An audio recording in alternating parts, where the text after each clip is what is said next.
Saying I feel uncomfortable and awkward sitting in front of this camera is an understatement.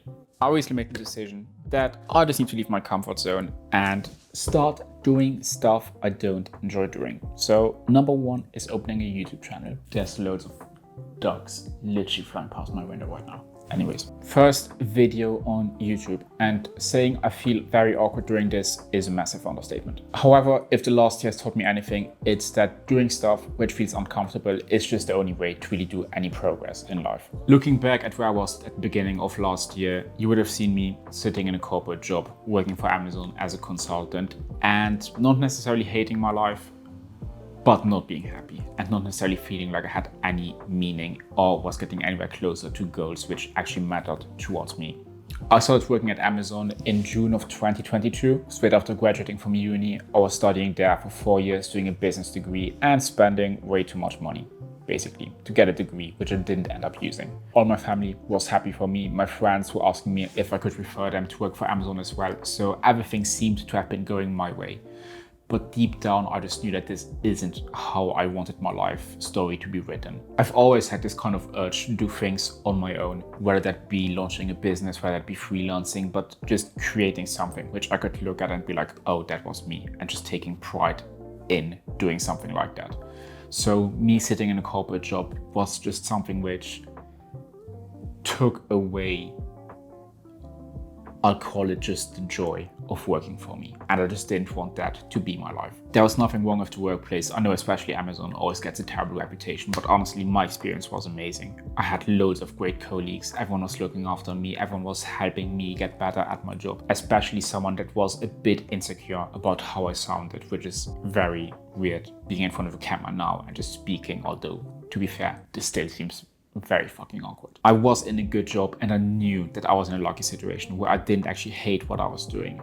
But I just thought, if in 20 years I had to look back at where I am today, would I be happy? And the answer to that was simply no. That feeling of not really unlocking my full potential was just something which kept on creeping up. I went to sleep every single night thinking, oh, is this really what I want to do long term? And I think it was about April or May where I just thought to myself, you have to quit your job. It wasn't something I spoke to loads of people about. I spoke to my brother about it, who was working in the same company as I did. But other than that, I didn't tell my family. I didn't tell my friends. It was just something where I kept on complaining every single day to my friends about what I wanted to do and how what I was doing wasn't aligning with my goals. I did what everyone would do. And during my promotion meeting, I decided to tell my manager that I'm going to quit.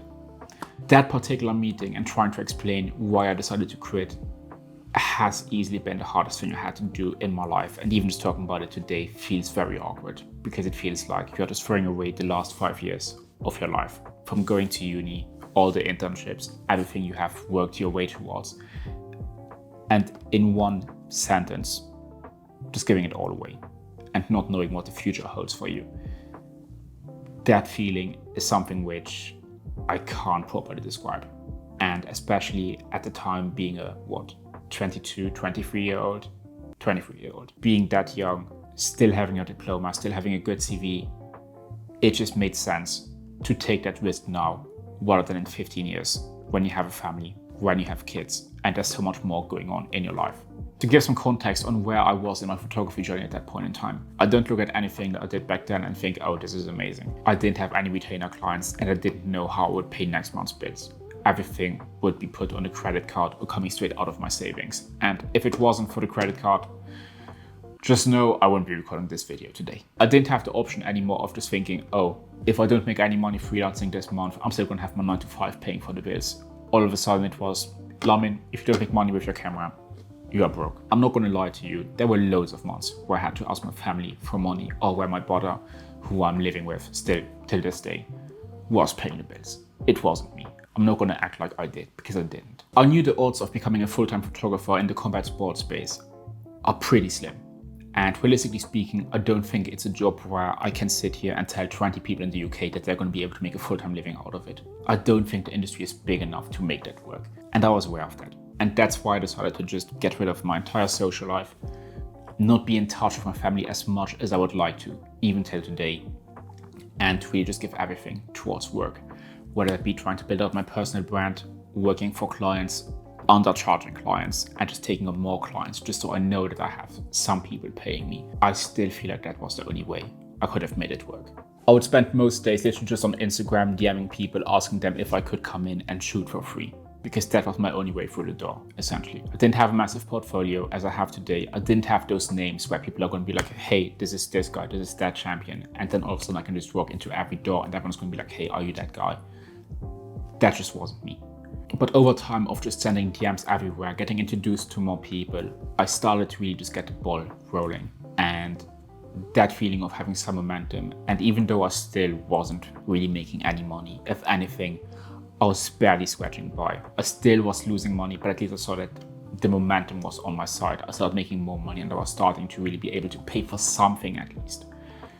That really was what kept me going. And there were loads of times where I was thinking about taking on other jobs, working in other industries, really just being like, hey, let me go down the path of just working in fitness, because fitness obviously is so much bigger, it's so much more of a big money industry compared to combat sports, where a lot of fighters don't have any money. Gyms, a lot of times, they aren't business people owning this. They don't make loads of money, and there's only so many promotions to work with. However, I just knew that I had to get my name out there. I had to make people aware of who I am and just getting an opportunity.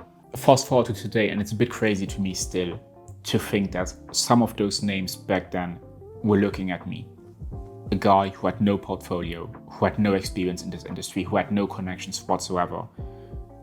And they still decided to give me an opportunity and introduce me to some of the bigger names, might see on my Instagram nowadays, simply because they thought, hey, I like what this guy is doing. I know he's not where he is supposed to be yet, but just give him time and trust him. If you know me, you know what my daily life looks like. I wake up, I listen to MMA podcasts, I watch Muay Thai fights, I use to-go training. To be honest, I've been very lazy, to say the least, but it's literally all I care about. I just wake up, I consume combat sports, and that's it. Being able to now just call this my life, where I get to travel with fighters, I see what they're doing behind the scenes. I literally just came back from Thailand a week ago, where I planned to go out there. I didn't have any plans.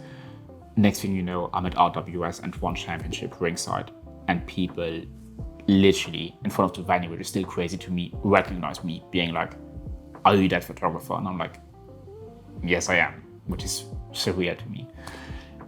Might be one of the scariest things, but the best things that happened in my life so far. The reason I'm saying all of this is just as a message to my younger self, being like, just trust your gut feeling. Even if something feels uncomfortable, just do it. The same reason I'm launching a YouTube channel, putting myself out there for the world and being a bit more vulnerable, is the same reason I lost my train of thought. The reason I'm making this video is pretty much just a message to myself a year ago. And that is to say that even though you don't know what the future holds for you and you can't plan for anything, you just sometimes have to trust your gut and do things which are very scary to you. I genuinely wouldn't trade the job and the life I have right now for any other job I could imagine. Is it hard some months to make any money? Yes. Is it a very lonely job? Yes. Do I enjoy being stuck on trains or in traffic and not being close to anyone? No. Having family and friends being like, hey, why are you not talking to us anymore? I just say it's not great. However, considering where I was a year ago at a job where I just felt like this wasn't really me, and now being able to look at my job and being like, not everything is perfect, but I feel like I'm actually being me and I don't have to hide who I am as a person and I can just express myself creatively. It's just something which I don't know many people have experienced themselves. I don't necessarily like being preachy and talking to other people and telling them what they should be doing. So I'll just put it differently. And I'll speak to myself from not necessarily last year, but myself 6 years ago when I decided to move to the UK and didn't know anyone. And that would be, have more confidence, don't try to be someone you're not, and just do things which scare you. Even here, setting up the lights, being on YouTube and having people looking at you, judging you, disliking your video, hating on you from afar. It doesn't matter. If you genuinely think that what you're doing makes you happy and other people are supporting you on your journey, even if it's just, I don't know, your mom, that's all you need. So genuinely, if you're listening to this, which I know you are because I'm gonna have to edit, this video. Just take more risks in your life. It's gonna be worth it.